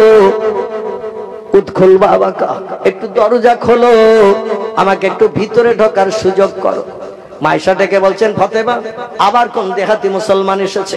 তোমার বাবার উম্মত এসেছে, বাবার সাহাবী এসেছে, তাই দরজা খুলতে বলছে। একটু যে দরজার মুখে বলে দাও যে আমার আব্বার শরীর অসুস্থ, খুব কষ্ট পাচ্ছে, কথা বলতে পারছে না। আজকের কারোর জন্য দরজা খোলা হয় না, আপনার জন্য হবে না। ইজহাবেল আল বাইত, চলে যান, বাড়িতে চলে যান। রাতের বেলা যদি আল্লাহ আমার আব্বাকে সুস্থ করার, আগামীকাল ফজরের নামাজ বাদ আসবে, আগামীকাল সকালে আসবে, আমার বাবার সঙ্গে সাক্ষাতের সুযোগ করে দেয়া হবে। আজকের কারো কোনো সুযোগ হবে না। হযরতে আয়েশা ফাতেমাকে ডেকে বললেন, পূর্বে যে সমস্ত মানুষদের তুমি ফিরিয়ে দিয়ে দিয়েছো, এই লোকটাকে ওইভাবে বলে ফিরিয়ে দিয়ে দাও। আমরা মেয়ের অধিকাংশ সব ঘরের ভিতরে, নবীজির অধিকাংশ বিবিরা সব ঘরের ভিতরে। হযরতে হাফসা রয়েছে, উম্মে সালমা রয়েছে, উম্মে হাবিবা রয়েছে, জায়নাব বিনতে জাহাশ আছে, জায়নাব বিনতে খুজাইমা আছে, সাউদা আছে, সুফিয়া আছে, মাইমুনা আছে, জাওয়ারিয়া আছে, মারিয়া আছে। আমরা সব মেয়েরা এখানে আসি, নবীর বিবিরা আসি, আর একজন পুরুষ বেটা ছেলে ঢুকবে, আমাদের বড় অসুবিধা দেখা দেবে। এই জন্য লোকটাকে বলে দাও আজকে ঢোকা হবে না। মায়েশা যেই বলতে গেল দরজার দিকে, ঘরে ঢোকা হবে না। রাসূল মায়েশার উরুর উপরে মাথা দিয়ে শোয়া, একটু হাত ইশারা করে মায়েশার উরুর উপরে মাথা রেখে আল্লাহ পয়গম্বর হাত ইশারা করে ফাতেমারে ডাকছে কাছের কাছে। জোরে বলুন একটু সুবহানাল্লাহ। এ কন্যা ফাতেমা, একটু কাছের কাছে আয় গো মা। ফাতেমা আস্তে আস্তে কাছের কাছে এসেছে। নবীজি ঠোঁট নেড়ে ফিসফিস করে কি বলে, ভালো শব্দ যেন উচ্চারিত হয় না। হযরতে ফাতেমা রুকুতে যাওয়ার মতো করে মাথা নিচু করে নবীজির ঠোঁটের কাছে কান লাগাতে গেল। আল্লাহ নবী ডেকে বলছেন, ফাতেমা ওই যে লোকটা জোর আওয়াজে ঘরের ভিতরে ঢোকার জন্য পারমিশন চাইছে, ওই লোকটাকে দরজার মুখে যেয়ে যেন তুমি ফেরত পাঠিও না মা। মদিনার সব মুসলমানদের ফেরত পাঠিয়ে দিয়েছো। ও ফাতেমা, আমার সঙ্গে আগামীকাল ওই মুসলমানদের আর জিন্দাবস্থায় দেখা হবে না। যাদের ফেরত দিয়েছো বা ওদের সঙ্গে আগামীকাল আমার সঙ্গে আর জিন্দাবস্থায় দেখা হবে না। আমি মুহাম্মদ তাতে কিছু মনে করি না, তবে এই যে লোকটা এসেছে আমার সঙ্গে সাক্ষাৎ করতে, এই পৃথিবীর কোনো মানুষ না, এ আল্লাহর শ্রেষ্ঠ ফেরেশতা জিবরিল এসেছে। জোরে বলুন একটু সুবহানাল্লাহ। একটা মানুষের সঙ্গে একটা মানুষের যদি বন্ধুত্ব হয়, প্রতিদিন 2-5 ঘন্টা এক জায়গায় বসে যদি গল্প গুজব কথাবার্তা হয়, তার গলার স্বর শুনলে বোঝা যাবে না? যাবে না? একটা ছেলের সঙ্গে একটা মেয়ের বিয়ে হয়েছে 2-4 বছর, রাত 12টার সময় এসে যদি বলে কই গো দরজা খোল, বউটার দরজা খুলতে কোনো আপত্তি থাকবে নাকি? আর স্বামীর গলার স্বর শুনে শুনে ওর হ্যাবিট হয়ে গেছে, ঠিক কিনা? স্বামীর গলার স্বর শুনে শুনে বুঝতে পেরে যায়, কথা বললেই বোঝা যায়। স্ত্রী কথা বললে স্বামী বুঝতে পারে, স্বামী কথা বললে স্ত্রী বুঝতে পারে, মা কথা বললে ছেলে বুঝতে পারে, ছেলে কথা বললে মা বুঝতে পারে। দীর্ঘদিন এক জায়গায় এক কর্ণভুক্ত থাকলে কণ্ঠের স্বর শুনে শুনে এদের হ্যাবিট হয়ে যায়। আল্লাহর নবী মুহাম্মদ রাসূলুল্লাহর সঙ্গে 23 বছরের বন্ধুত্ব করেছেন যিনি, আর 24,000 বার নবীজির সঙ্গে সাক্ষাৎ করেছেন যিনি, এই লোকটির গলার স্বর নবীজি শুয়ে পড়া অবস্থায় বুঝতে পেরেছে। জোরে বলুন একটু সুবহানাল্লাহ, নারে তাকবীর। নবী বলছেন, ওরে ফেরত দিও না মা। সবাইকে ফেরত দিয়েছে আমি কিছু মনে করি না, তবে এই লোকটারে ফেরত দিও না। এরে ফেরত দিলে আমারও যেমন ক্ষতি হবে, আমার উম্মতেরও তেমন ক্ষতি হবে।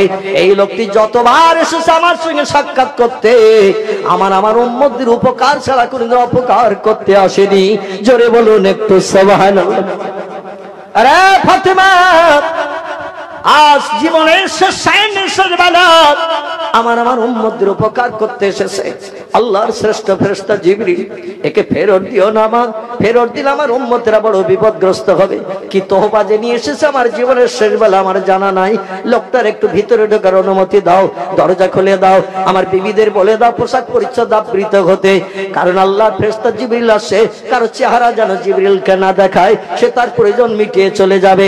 আমি তখন মরণ সান্য আমার বিবির উপরে মাথা দিয়ে শোয়া, আমার কাছের কাছে সে আসবে, দরজা খুলে দাও। আর আল্লাহর ফেরেশতা জিবরিলকে দুনিয়ায় হায়াতে বেঁচে থাকতে একটু দেখে নাও। জোরে বলুন একটু সুবহানাল্লাহ।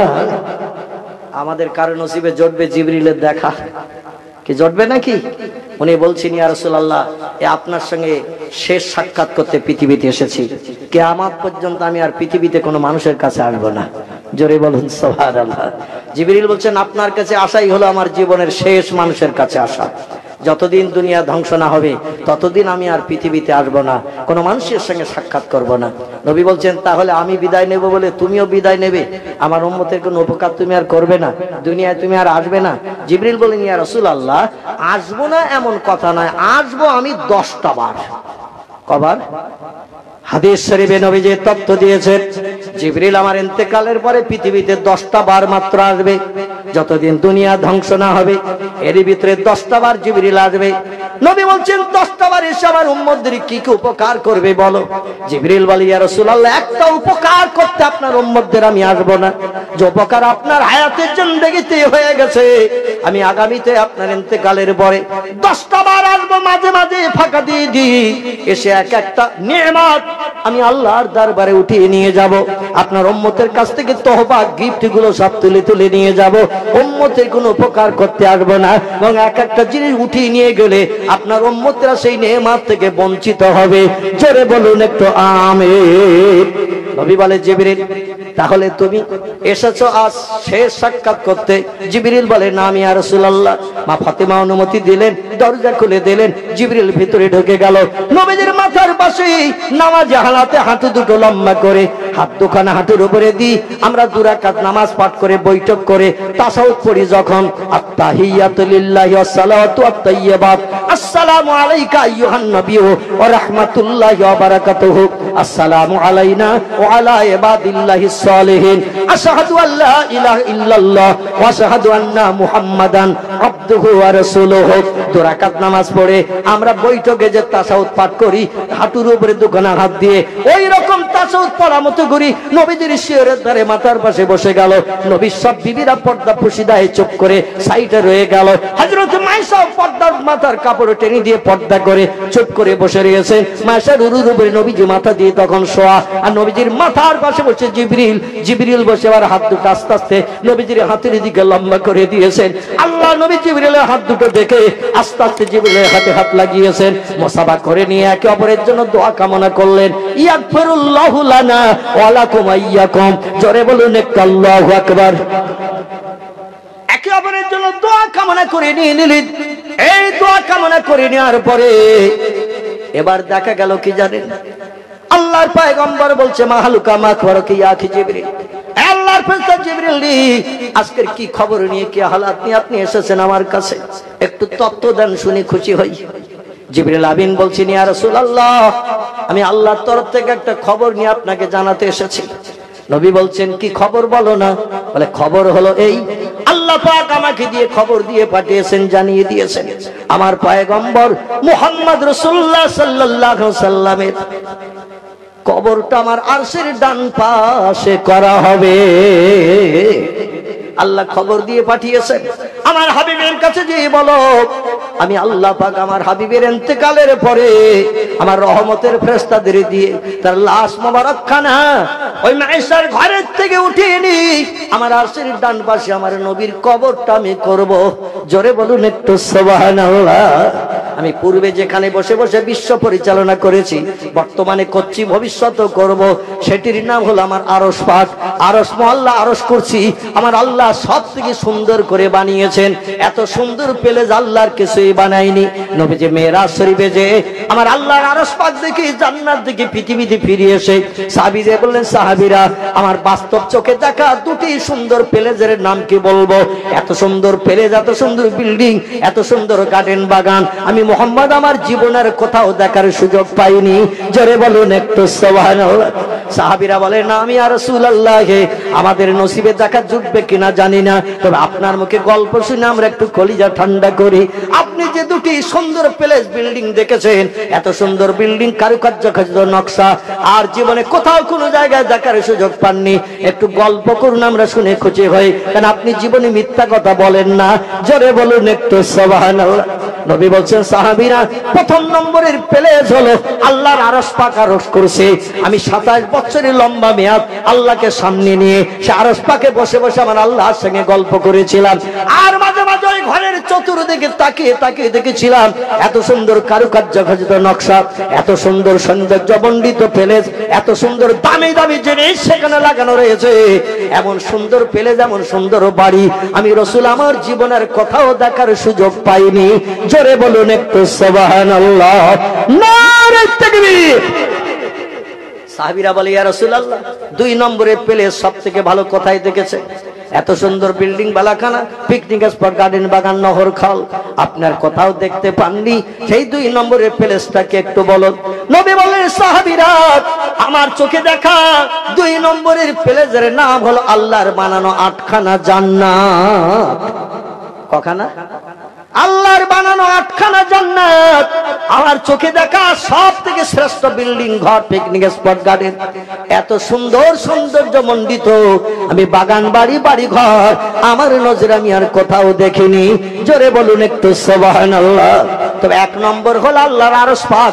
আল্লাহ যেখানে অতীতে ছিলেন, বর্তমানে আছেন, ভবিষ্যতে থেকে তাম বিশ্ব কুদরতি ক্ষমতায় পরিচালনা করেন। এই আরশ পাকটা হলো 1 নম্বর। আল্লাহ ডেকে বলছেন, জিবরিল রে, আমার আরশে বসে আমি বিশ্ব পরিচালনা করি। আরে আরশ আমার নবীর নাম আমি পূর্বে লিপিবদ্ধ করে রেখেছিলাম, আর সেই নবীর নূরের আলো জ্বালি ও জিবরিল তোমাকে আমি ৭২,০০০ বার দেখে কলিজা ঠান্ডা করেছিলাম। আমার নবীর নূরের আলো এখন আর দেখতে পাচ্ছ না। আমার নবী পৃথিবীতে চলে গেছে দিনের কাজ করতে, আমার কলেমার দাওয়াত দিতে। তাই আমার নবীর ইন্তেকালের পরে এই আরশ পাকে আমার নবীকে আমি আবার কবরস্থ করে রাখতে চাই আমার আরশের ডান পাশে। জোরে বলুন একটু সুবহানাল্লাহ। আমার নবী রাজি আছে কিনা আমার নবীর কাছ থেকে একটু খবরটা নিয়ে এসো। মদিনায় নবীর ইন্তেকালের পরে চতুর্দিকে মানুষ যখন শোক সাগরে কাঁদতে থাকবে, আমি সুযোগ বুঝে আমার রহমতের ফেরেশতা পাঠিয়ে দিয়ে মায়েশার ঘর থেকে, নবীর বিবির ঘর থেকে আমার নবীর লাশখানা উঠিয়ে নিয়ে আসবো আমার দরবারে। যেমন হযরত আসিয়ার লাশখানা উঠি আমি আল্লাহ জান্নাত হালাল বানিয়েছে, এমন করে হযরতে বিশ্ব নবীর মহব্বতের সাহাবী যিনি ছিলেন উত্তম কোরআন তেলাওয়াতকারী আসিম বিন সাবিত রাদিয়াল্লাহু তাআলার নাম, নবীজির মহব্বতের সাহাবী, ফাত টিলার উপর থেকে আল্লাহ পাক তার লাশখানাকে আসমানে হাজির করেছিলেন। পৃথিবীর কোন মানুষ তার লাশের হদিস পায়নি। জোরে বলুন একটু সুবহানাল্লাহ। ফিরাউনের স্ত্রী আসিয়ার লাশখানা আমার আল্লাহ এরকম মানুষের চোখে আড়াল করে তাকে আসমানে উঠে নিয়ে নিয়েছেন। পৃথিবীর মানুষ মরণের পর তার লাশটা নিয়ে যাতে কোনো খারাপ কাজ আর অ্যাটেন্ড করাতে না পারে। ফেরাউন বলেছিল, আমার স্ত্রীকে দুনিয়া থেকে বিদায় করার পরে, মৃত্যুবরণ করার পরে শিকে ফুটিয়ে রাজদরবারে ঝুলিয়ে রাখবো। দেশের জনগণ আমার রাজদরবারে যখন সুখ দুঃখের ভাগিদার হতে আসবে, কিছু তহবা নিতে আসবে, আমার স্ত্রী বিশ্ব সুন্দরী আছে আর আমি ওই মরা লাশটা শিকে ফুটিয়ে ঝুলিয়ে রেখে দেব, আর দেশের জনগণকে দেখিয়ে দেব আমার বউটার এ পর্যন্ত আমি ছাড়িনি।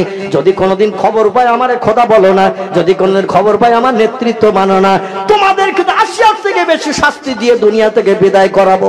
এই ভয় দেখিয়ে দেখিয়ে দেশের জনগণকে ফেভারিটি করে রাখবো, আমার বউটার শিখে ঝুলিয়ে মরণের পর রাজ দরবারে রেখে দিয়ে দেব। আসিয়া দেখে বলে, আল্লাহ তোমার কাছে আমার দাবি, আমি যদি তোমার পাক্কা মুমিনা বান্দি হয়ে থাকি, মরণের পর আমার লাশটাকে তুমি হেফাজত করিও। জোরে বলুন একটু সুবহানাল্লাহ, জোরে বলুন একটু সুবহানাল্লাহ। হাদিস শরীফে নবীজি তথ্য দিয়েছেন, মান কানা লিল্লাহি কানাল্লাহু লাহু, যে লোকটি আল্লাহর হয়ে যায় আমার আল্লাহ তার আপন হয়ে যায়। আর আল্লাহ যখন কোনো বান্দা বান্দির আপন হয়ে যায়, অকুল্লা সাজ্জান ইয়ানফাউন নাস, পৃথিবীর সমস্ত সৃষ্টিও তার বন্ধু হয়ে যায়। জোরে বলুন একটু সুবহানাল্লাহ। হযরত আসিম বিন সাবিত নবীজির একজন মহব্বতের সাহাবী ছিলেন। ইসলামের ইতিহাসে এসেছে নবীজি যখন কোনো মর্মাহত হতেন, দুঃখিত হতেন, ব্যথিত হতেন, ফপিয়ে ফপিয়ে নবীজি যখন কাঁদতেন, এই সময় রাসূলের মুখে হাসি ফুটানোর জন্য আসিম বিন সাবিতকে ডাকা হতো। ও বাবা আসিম বিন সাবিত, তুমি কোথায় আছো বাবা? একটু চলে এসো আমার কাছে, আমি মুহাম্মদ খুব চিন্তাযুক্ত, মর্মাহত, ব্যথিত, এসে একটু তুমি কোরআন তেলাওয়াত করো বাবা। তোমার কণ্ঠের কোরআন তেলাওয়াত শুনলে আমার দুনিয়ার সব দুঃখ নিবারণ হয়ে যায়। চিল্লায় বলুন একটু সুবহানাল্লাহ। সাহাবীদের ভিতরেই হযরত আসিম বিন সাবিতের কণ্ঠটা ছিল খুব সুন্দর, যেমন নবী দাউদ আলাইহিস সালামের কণ্ঠ ছিল খুব সুন্দর, আসিম বিন সাবিতের কণ্ঠটা খুব সুন্দর ছিল। ইনি কোরআন তেলাওয়াত করলে নবী আনন্দে আত্মহারা হয়ে যেতেন, এত মধুর স্বরে তিনি কোরআন শরীফ তেলাওয়াত করতেন। এই লোকটাকে ফাতফাত টিলার উপরে মক্কার মুশরিকেরা তীর মেরে মেরে প্রাণ নাশ করে দিয়েছিল। আসিম বিন সাবিত দেখে বলে, আল্লাহ, আমি খবর শুনলাম মক্কার সালাফা বিনতে জাহাজ আমার এই মাথাটার দাম দিয়েছে 100 উট এবং 100 সোনার মোহর, তাই দেশের মানুষেরা পুরস্কারের লোভে আমারে নিয়ে প্রাণনাশ করে মাথাটা কেটে নিয়ে যাবে, আমার কলিজাটা বার করে নিয়ে যাবে, আমার গুপ্তাঙ্গটা কেটে নিয়ে যাবে, আর সালাফা বিনতে জাহাজের হাতে দেবে, আর আমার মাথার খুলিতে মদ ঢেলে পান করবে, আমার কলিজাটা চিবাবে, গুপ্তাঙ্গটা চিবিয়ে চিবিয়ে খাবে, এরকম তত্ত্ব শুনেছি। আল্লাহ, আমি যদি তোমার ইমানদার বান্দা হয়ে থাকি, নবীর সাহাবী যদি আমি হয়ে থাকি, মরণের পর আমার লাশটার তুমি হেফাজত করিও। জোরে বলুন একটু সুবহানাল্লাহ। আমার আল্লাহ পাক রব্বুল আলামিন হযরত আসিম বিন সাবিতের চোখের পানি কবুল করে নিয়ে নিলেন। প্রথম দিলেন কি জানেন? ইসলামের ইতিহাসে এসেছে এরা এবার যেই পড়ে গেল পাহাড়ের উপরে, 72টার উপরে তীর তার গায়ে ফুটে, রক্ত শূন্য গায়ে দরদর করে রক্ত ঝরে ফলে পড়ে গেল তিনি। আর শত্রুরা তরবারি নিয়ে তীর বল্লম নিয়ে পাহাড়ের উপরে উঠতে গেল। আল্লাহ প্রথম ডেকে বলে, ভমরা বেলতুম বলতা, এ মৌপকার দল, কে কোথায় আসিস চলে আয়, আমার বান্দা আসিমের লাশটা একটু চাক বেঁধে নে। জোরে বলুন একটু সুবহানাল্লাহ। ভমরারে ডাক দেয়া হলো, বলতারে ডাক দেয়া হলো, মৌপকারে ডাক দেয়া হলো। আর কথাই ছিল, ওয়াইন মিন শাইইন ইল্লা ইউসাব্বিহু বিহামদিহি, আল্লাহ যদি কাউরে ডাকে, আল্লাহর ডাক শুনতে কেউ কি আপত্তি করে নাকি? আল্লাহ বলছেন, আমার যত সৃষ্টি আছে ডাকলেই সৃষ্টি আমার ডাকে সাড়া দেয়। মানুষকে শুধু শ্রেষ্ঠ বানিয়েছি, তাই মানুষ আমার ডাকে সাড়া দেয় না। জোরে বলুন একটু নাউজুবিল্লাহ। মুয়াজ্জিন প্রতিদিন 5 বার করে মাইকে ডাকতেছে আমার আল্লাহর সঙ্গে বন্ধুত্ব করার জন্য, আল্লাহর সঙ্গে সম্পর্ক গাঢ়তর করার জন্য। যে মুসল্লি সেই মুসল্লি এখন আর বাড়তেছে নাকি? পূর্ণ মুসল্লি যদি জামাতে অ্যাটেন্ড না করে, মুয়াজ্জিন ইমামের একাই নামাজ পড়তে হবে, নতুন মুসল্লি আর খুঁজে পাওয়া যায় না। হাইয়া আলাস সালাত, হাইয়া আলাল ফালাহ, আসসালাতু খায়রুম মিনান নাওম। জোরে বলুন একটু আল্লাহু আকবার। মুয়াজ্জিন আযান দিল, হাইয়া আলাস সালাহ, নামাজের জন্য ধাবিত হও, হাইয়া আলাল ফালাহ, ওই নামাজের ভিতরে তোমাদের কল্যাণ আছে, উপকার আছে। আসসালাতু খায়রুম মিনান নাওম, তোমাদের শান্তির ঘুমের বিছানা, বিবি বাচ্চার মায়া থেকে মসজিদে জামাতে অ্যাটেন্ড করা ফজরে ভালো। জোরে বলুন একটু আমিন। আযান ধ্বনির আওয়াজ তুলেছিলেন যিনি মেরাজের রজনীতে, তিনি হলেন হযরত জিবরিল আমিন। বাইতুল মুকাদ্দাসে আযান ধ্বনি দিয়েছিল। পরবর্তীতে নামাজ যখন ফরজ হয়ে গেল, তখন মুসলমানেরা ওই আযান ধ্বনি শুরু করেছিল। জোরে বলুন একটু সুবহানাল্লাহ, নারে তাকবীর। দেখা গেল কি, আমার আল্লাহ পাক মৌপকা বলতা ভেমরুলদের ডাক দিল, টোটাল লাশটা চাক বেঁধে নিল। এবার শত্রুরা যেই মাথা কাটতে গেল ফাতফাত টিলার উপরে, আর বলতা ভেমরুল মৌপকা সব সেকে ধরেছে মক্কার 400 মুশরিক শত্রুদের। কষা কষা 400 এই 400 মুশরিক শত্রুদের সেকে ধরেছে, ইনজেকশন দিচ্ছে, পাছার আল ফুটিয়ে দিচ্ছে। আর বাপরে গেছি বলে যন্ত্রণা ছটফট করতে করতে ফাতফাত টিলা থেকে সব নিচের দিকে নামতেছে, চেহারা সব ফুলে গেছে। আচ্ছা, চোখে মুখে এখানে সেখানে যদি বলতা ভেমরুলে কামড় দেয়, ও ফলবে না? ফলবে না। মৌপকা কামড় দিল ফলে কি না? ফুলে যায়। যন্ত্রণায় ছটফট করছে ওরা, সব পাহাড় থেকে নিচে নেমে এসেছে। বলে, আমরা যদি মাথা কেটে নিয়ে না যাই, পুরস্কার তো সালাফা বিনতে জাহাজ দেবে না, কোনো গিফট তো আমাদের দেবে না, কারণ আগে দেখতে চাইবে মাথা। এখন মাথা তো কেটে নিতে পারেনি, মৌপকা ভেমরুল বলতা আমাদের সারা দেহটা তো ফুলিয়ে দিয়েছে ইনজেকশন দিয়ে, কি করা যায়? দুশ্চিন্তায় পড়ে গেছে বিকালবেলা মক্কার শত্রুরা। এমন সময় ইবলিস শয়তান কোথায় ছিল, ছুটে চলে এসেছে সেখানে, কারণ ওর দলবল বিপদে পড়েছে। শয়তানের কাজ তো দলবলের উপকার করা। এসে বলছে, মাহরুকে মাকবর কি আখি, ভাইরা কি খবর হয়ে গেছে, এখানে কি তোমরা মিটিং করছো? বলে, মিটিং আর কি করব, মুহাম্মদের একজন সাহাবীকে আমরা প্রাণনাশ করে মাথাটা কেটে নিয়ে যাব, কলিজা বার করে নিয়ে যাব, মক্কায় গেলে বড় পুরস্কার পাবো, সেই জন্য আমরা তাকে তীর মেরে মেরে প্রাণনাশ করেছি। কিন্তু দুর্ভাগ্য, আমরা মাথা কেটে আনতে পারছি না, কলিজাও বার করে আনতে পারছি না। বলে, কেন? বলে, মৌপকা বলতা ভেমরুল সব চাক বেঁধেছে, যে কাছের কাছে গিয়ে সেকে ধরেছে আমাদের। এই জন্য আমার এইসব কামড় খেয়ে গিয়ে দেখো চেহারার কি অবস্থা নিচে নেমে এসেছে।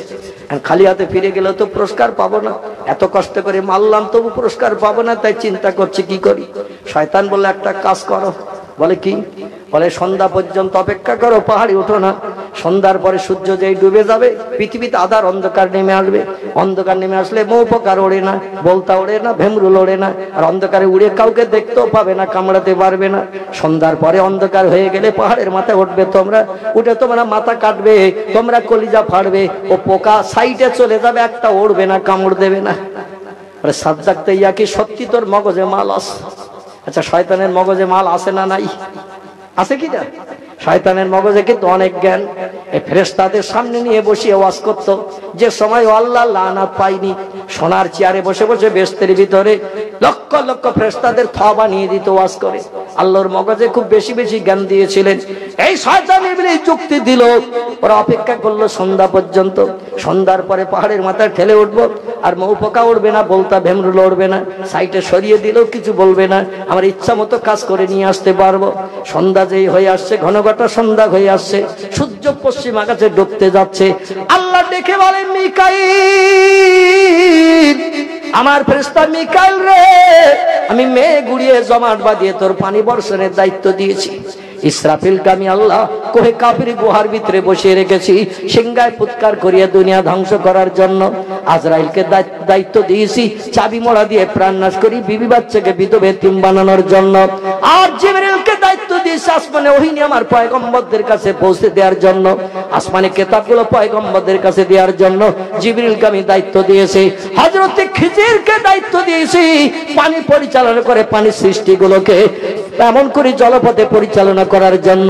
আমি এক একজনকে এক একটা দায়িত্ব দিয়ে রেখেছি। হযরত মালিককে দায়িত্ব দিয়েছি জাহান্নামের দরজা লকআপ করে আসামিদের শাস্তি দেওয়ার জন্য। মুনকির নকিরকে দায়িত্ব দিয়েছি কবরে জিন্দা করে প্রশ্ন করার জন্য। আমি রুমানকে দায়িত্ব দিয়েছি কবরে আমলনামাটা কাফনের কাপড়ে লিপিবদ্ধ করে বগল দাবায় পুরে দেওয়ার জন্য। এক একটা ফেরেশতাকে এক এক রকম দায়িত্ব দিয়ে রেখেছে। এ মিকাইল, মেঘ উড়িয়ে নিয়ে ফাতফাত টিলার উপরে জমাট বাঁধা, আর ঝমঝম করে পানি বর্ষণ করে দে। এত পানি বর্ষণ করাবি মক্কার 470 জন কেউ পাহাড়ের বাইরে দাঁড়িয়ে থাকতে না পারে। ওরা পানির প্রখর তোড়ে যেন পাহাড়ের গুহার ভিতরে ঢুকে যায়। এত ঠান্ডা বরফ মার্কা পানি বর্ষণ হলো, শত্রুরা ঠান্ডা পানিতে দাঁড়িয়ে থাকতে পারলো না, গায়ে যেন বিষ পড়া ঝাল পড়া হতে লাগলো ঝড়ে। ওরা সব পাহাড়ের গুহার ভিতরে ঢুকে গেল। আল্লাহ কিছু সময় পানি দিলেন, আর পাহাড়ের মাথা থেকে পানির স্রোতে আসেম বিন সালাতের লাশটা ভাসিয়ে নিয়ে আল্লাহ কোথায় হাজির করেছেন আজ পর্যন্ত ইতিহাসে তার কোনো খবর হয়নি। জোরে বলা যাবে কি সুবহানাল্লাহ, নারে তাকবীর। ইসলামের ইতিহাসে তার কবর কোথায়? কোনো খোঁজ নাই। আল্লাহ সরাসরি পানি দিয়ে ভাসিয়ে তাকে আসমানে উঠিয়ে জান্নাতি বানিয়ে রেখেছেন। জোরে বলুন সুবহান। আল্লাহ ডেকে বললেন, জিবরিল, আমার নবীর কবর হবে আমার আরশের ডান পাশে। আমার রহমতের ফেরেশতাদের দিয়ে আমার নবীর লাশটা উঠিয়ে নিয়ে আসবো। পূর্বে আমার নবী ছিলেন যে আরশে, আমি পরবর্তীতে আমার নবীকে রাখতে চাই সে আরশ পাকে। এজন্য আমার নবীর মতামতটা একটু শুনিয়ে এসো। জিবরিল বলি, ইয়া রাসূলুল্লাহ, আল্লাহ পাক একটা খবর দিতে পাঠিয়েছেন, শেষ খবর। আমি আর আসবো না আপনার ইন্তেকালের আগে। এই হলো আপনার সঙ্গে দুনিয়া আমার শেষ দেখা। নবী বলছেন, কতবার তোমার সঙ্গে আমার সাক্ষাৎ হলো বলো? জিবরিল বলছেন, ইয়া রাসূলুল্লাহ, এক এক করতে করতে আপনার সঙ্গে আমার সাক্ষাৎ হয়েছে 24,000 বার। কতবার? 24,000 বার আপনার সঙ্গে আমি সাক্ষাৎ করেছি, আপনার মুখে হাসি ফুটাতে, উপকার করতে। নবী যে এই সাক্ষাৎ শেষ, নবী বললেন, এখন এই সাক্ষাতে কি তথ্য নিয়ে এসেছো? বলে, এই তথ্য আপনার ইন্তেকালের পরে চতুর্দিকে কান্নার রোল চলবে, যখন আল্লাহ রহমতের ফেরেশতা দিয়ে আপনার বিবি আয়েশার ঘর থেকে আপনার লাশ উঠিয়ে নিয়ে আরশের ডান পাশে কবরস্থ করে রাখবেন। এটা আল্লাহ পরিকল্পনা আমাকে পাঠিয়ে দিয়েছেন আপনার মতামতটা জানতে। নবী বলছেন, জিবরিল, ভালো জায়গা আমি মেরাজের রজনীতে দেখেছি, কম বেশি 27 বছরের লম্বা মেয়াদ আল্লাহকে সামনে নিয়ে আরশ পাকে বসে গল্প করেছি। আরশ পাকের কারুকার্য খচিত নকশা সুন্দর পেলে আমি বাস্তব চোখে দেখেছি। ভালো জায়গায় কবর হোক কে না চায়, আমার কবর ভালো জায়গায় হবে। আল্লাহ শ্রেষ্ঠ সৃষ্টি, আরশ কুরসিতে আমার কবর হবে। ভালো জায়গায় কবর হোক কে না চায়। এ জিবরিল, তবে তোমার কাছে আমার একটা জিজ্ঞাসা। জিবরিল বলে মা সালাকি ইয়া রাসূলুল্লাহ, জিজ্ঞাসা কি একটু বলুন। নবী বলছেন জিজ্ঞাসা হলো এই, আমার কবর হবে আল্লাহর আরশের ডান পাশে, আর আমার উম্মতদের কবর কোথায় হবে আমার ইন্তেকালের পরে, একটু তথ্য দাও, শুনে খুশি হই। জিবরিল বলে ইয়া রাসূলুল্লাহ, ইয়া হাবিবাল্লাহ, হে হুজুর, আমি আল্লাহর কাছ থেকে যে খবরটা পাই সেটা পয়গম্বরদের কাছে বলি। কোন বাড়তি প্রশ্ন করলে আমি সে উত্তর দিতে পারি না, কারণ উত্তর যদি ভুলভাল হয় তাহলে আমার আল্লাহর কাছে মাথা নত করতে হবে, বেয়াদবি হবে। এই জন্য তথ্য আমার জানা নাই, আপনার ইন্তেকালের পরে আপনার উম্মতদের কবর কোথায় হবে আমিও তথ্য দিতে পারবো না। নবী বললেন তাহলে তথ্য কোথায় পাবো? যত সময় তথ্য না দেবে তত সময় তোমার প্রশ্নের উত্তরে আমি মুহাম্মদ রাসূলুল্লাহ রাজি হব না। জিবরিল বলে নবীজি তাহলে একটু অপেক্ষা করুন, আপনার বিবির উপরে মাথা দিয়ে শুয়ে আছেন, এভাবে একটু অপেক্ষা করুন, আমি একটু বাইরে বেরিয়ে যাই। আল্লাহ আমার 600 মতান্তরে 400 ডানা দিয়েছে, আপনার বিবির ঘর থেকে বাইরে বেরিয়ে যাই, আমি ডানা কটা লম্বা করে একবার নাড়া দেব, হাজার হাজার মাইল পথ অতিক্রম করে এক মুহূর্তের ভিতরে আমি সিদরাতুল মুনতাহায় চলে যাব। 7টা আসমান পাড়ি দিই, সিদরাতুল মুনতাহায় যে আল্লাহর আরশের শুরু যেখানে, সেখানে যে আল্লাহর সঙ্গে কথোপকথন করে আমি তথ্যটা নিয়ে আসবো। আপনার ইন্তেকালের পরে আপনার উম্মতদের কবর কোথায় হবে ওটা আল্লাহর তরফ থেকে জেনে যদি আপনাকে খবর দিই, আপনার কি শুনতে কোনো আপত্তি আছে নাকি? জিবরিল বলে লা ইয়া আখি, জিবরিল বলছে ইয়া রাসূলুল্লাহ একটুখানি অপেক্ষা করুন, আমি খবরটা নিয়ে আসি।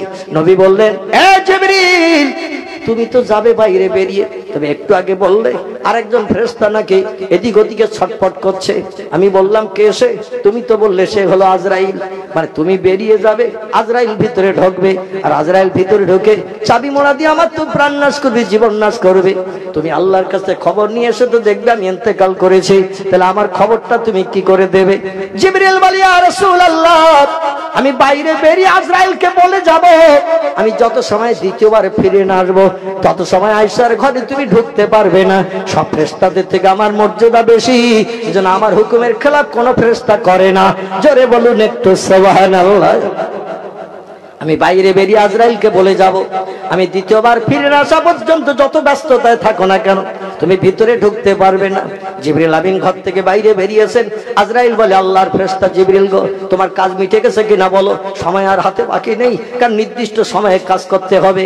আল্লাহ তো কোরআনে তত্ত্ব দিয়েছেন ফাইজা জাআজালুহুম লা ইস্তাকিরুনা সাআতাও ওয়া লা ইস্তাকদিমুন, 1 সেকেন্ড আগে 1 সেকেন্ড পরে কারো প্রাণ নাশ করা হবে না। যার তকদিরে যেটা আমি লিপিবদ্ধ করেছি সেটাই তার নসিবে জুটবে। জোরে বলুন একটু সুবহানাল্লাহ। অতএব আজকের মুহাম্মদ রাসূলুল্লাহ প্রাণ নাশ করতে যে টাইম যদি ওলট পালট হয়ে যায়, আল্লাহর কাছে আমি কৈফিয়ত দিতে পারবো না। আল্লাহ তো বড় ব্যস্ততার মাঝখানে রয়েছেন, তার পয়গম্বরকে কাছে পাবেন বলে সময় লেট করলে আল্লাহর কাছে কৈফিয়ত দিতে হবে। আর আগে প্রাণ নাশ করাটাও বেয়াদবি হবে। যারে না বানালে আল্লাহ কিছুই বানাতেন না, তাকে তো 2-5 মিনিট আগে প্রাণ নাশ করা যাবে না, 2-10 সেকেন্ড আগেও করা যাবে না, নির্দিষ্ট সময় হবে। আর আমি চম্বকের কানেকশন দেখাবো, নবীজির দেহ থেকে প্রাণটা আমার হাতে চলে আসবে। জোরে বলুন একটু সুবহানাল্লাহ। ভাই তুমি কোথায় যাচ্ছ, কি হয়েছে? বলে মুহাম্মদ রাসূল আমার কাছে এক প্রশ্ন রেখেছে, আমি উত্তর সঠিক দিতে পারি নাই, এই জন্য একটু আসমানে চলে যাচ্ছি, আমি ফিরে না আসা পর্যন্ত তুমি যেন ঘরে ঢুকবে না, আল্লাহর পয়গম্বরের প্রাণ নাশ করবে না।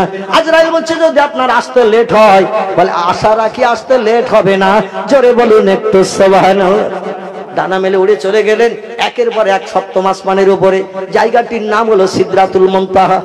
এই সিদরাতুল মুনতাহায় চলে গেলেন, ডাক দিলেন আমার আল্লাহকে, আল্লাহ আমি আমার গন্তব্যস্থানে এসেছি, যার উপরে ওঠার পাওয়ার ক্ষমতা আমার নাই, আমি সেখানে আপনার কাছে বলি আপনি আপনার হাবিব মুহাম্মদ রাসূলুল্লাহকে ইন্তেকালের পরে আপনার আরশের ডান পাশে কবরস্থ করে রাখবেন, এই তথ্য আমাকে জানাতে বলেছেন। আমি যথাবিধ নবীজির কাছে যাই, হযরত আয়েশার ঘরের ভিতরে যে আমি তথ্যটা সব জানিয়ে দিয়ে দিয়েছি। আল্লাহ তবে আপনার নবী তথ্য শুনে খুশি হয়েছেন, আনন্দ পেয়েছেন, তবে একটা প্রশ্ন রেখেছেন তিনি।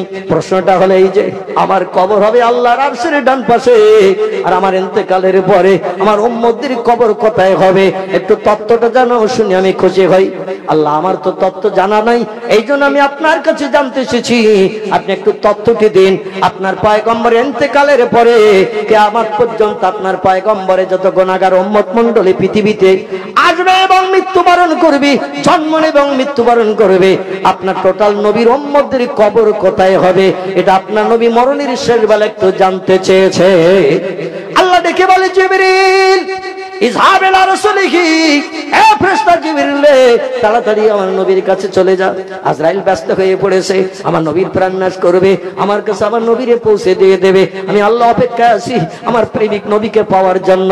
জিবরিল তাড়াতাড়ি করে যা, আমার নবীর কাছে যে খবরটা দিয়ে দে, আমার নবীর কবর হবে আমার আরশের ডান পাশে, আর আমার নবীর টোটাল উম্মতদের কবর হবে পৃথিবীর মাটির নিচে।